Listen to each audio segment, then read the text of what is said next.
Most people spend 70% of their time in survival mode.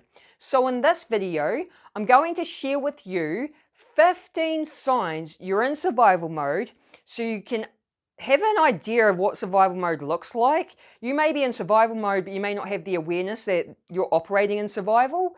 So I'm going to share with you the 15 signs, but I'm also going to share with you how to get yourself out of survival mode. So again, most people spend 70% of their time in survival mode, and living in survival is living in stress. The stress hormones shut down the immune system. The stress hormones are so good at shutting down the immune system that if someone's going to receive an organ transplant, they will give the person stress hormones to shut down the immune system so the immune system doesn't reject the foreign organ. So if you're living in survival and you're living in stress, your immune system's going to be shut down, and then that's when illness and disease starts showing up. So the key here is to have awareness, being aware of when we are in survival mode, and then we can make the choice to get ourselves out of survival mode. So survival mode is known as the sympathetic nervous system. We have two autonomic nervous systems. We've got the sympathetic nervous system, which is survival mode, fight or flight. We need that for when there is a perceived threat or danger. The other one is the parasympathetic nervous system. And the parasympathetic nervous system is known as creation. This is our rest and digest state. So for example, let's say when I was a kid, I was being chased by a dog. I was about like 8 or 9. I was being chased by 2 dogs, like dogs I didn't know. And so obviously I'm running, you're in survival. And then I managed to jump up on the fence and I went over the fence. Once I'm over the fence, it's like, I'm safe now. Back into the calm nervous system, the parasympathetic nervous system. So we should be spending our dominant amount of time in creation, but the problem is we're spending it in survival. So I'm going to share with you these 15 signs, and then I'm going to share with you how we can get ourselves out of the sympathetic nervous system and into the parasympathetic nervous system. So the first sign is struggling to do simple things. Number 2, sensitive to environment. Number 3 is acting out of character. Number 4 is difficulty following conversation. Number 5 is breaking down over little things. Number 6, you experience little to no joy on a daily basis.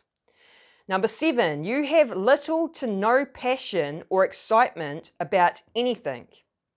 Number 8, you become sick easily and recover slowly, and that's because stress shuts down your immune system.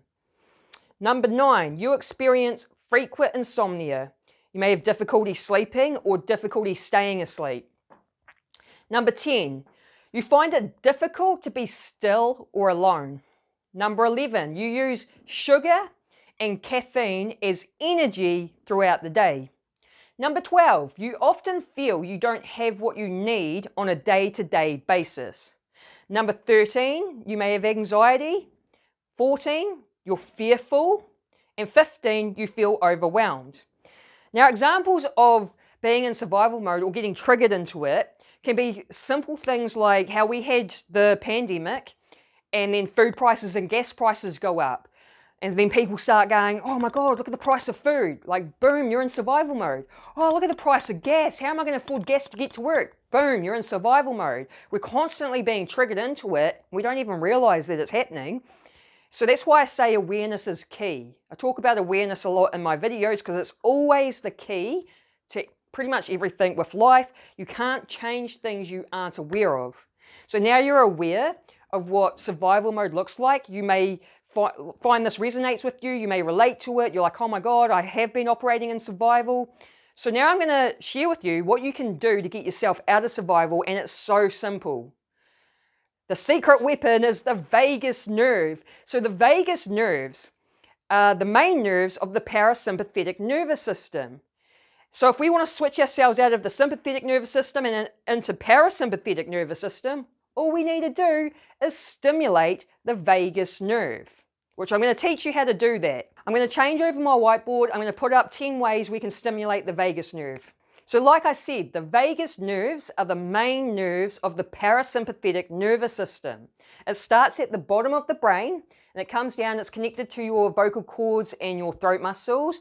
It then comes down into the heart and lungs and then down into your intestines. So all we need to do is stimulate this nerve, and that gets us from sympathetic nervous system into the parasympathetic nervous system. And this, it's so simple to do. The first way is deep breathing. So when we're in survival mode, we don't breathe properly. We have this short, shallow breathing in the chest. So we need to just stop, take a moment to do some deep belly breaths. What we want to do is we want to inhale through the nose into the belly, and then when you exhale, you want to push the air out of your mouth, but you want the exhale to be longer than the inhale. So I'll give you an example. We'll take a deep breath in through my nose, and then push it out through my mouth.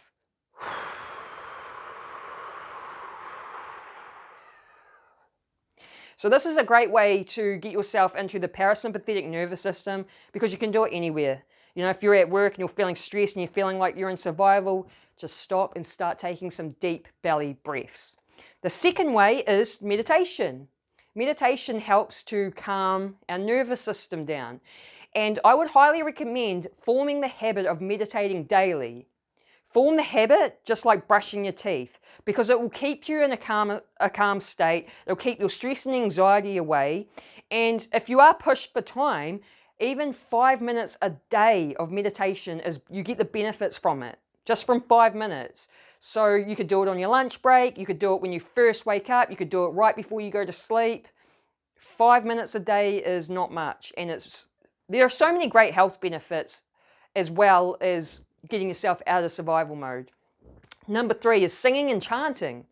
Simply by singing and chanting, we're stimulating the vagus nerve because it's connected to our vocal cords and our throat muscles. It's the same with gargling. Just get a glass of water and start gargling, and it will stimulate the vagus nerve. Laughter. And who doesn't like laughing, man? I honestly think we just need to learn to stop taking life so seriously, start having more fun, and just look at the funny things in life. Like, get into the habit of just laughing at things. Even if you make a mistake, just laugh at yourself like, oh, I'm so silly. So yeah, simply just by laughing, again, it stimulates the vagus nerve. Humming as well. You know, you might be in the workplace, you might be feeling stressed and in survival, just start quietly humming to yourself. Cold exposure is another great one. So cold exposure, things like ice bath, cold shower, splashing cold water on your face. Number 8 is exercise, like moving that body. Moving the body so you get the blood pumping and you work up a sweat. Number 9, social connection and hugging. And number 10, yoga. I'm not a fan of yoga because I have no flexibility in my body, so I can't do yoga poses properly. But yoga is another great way. So this is what I mean. It's really simple to just stimulate this vagus nerve. The vagus nerve is the secret weapon to keep stress away. I hope you like this video, guys. I hope you got some sort of value out of it. If you did, let me know by giving me a thumbs up or write a comment. I love reading comments. If you like this sort of content, then subscribe and hit that bell notification. I hope I see you on the next video. I'm going to post another video here for you to check out if you want to learn more. Have an awesome day. Peace.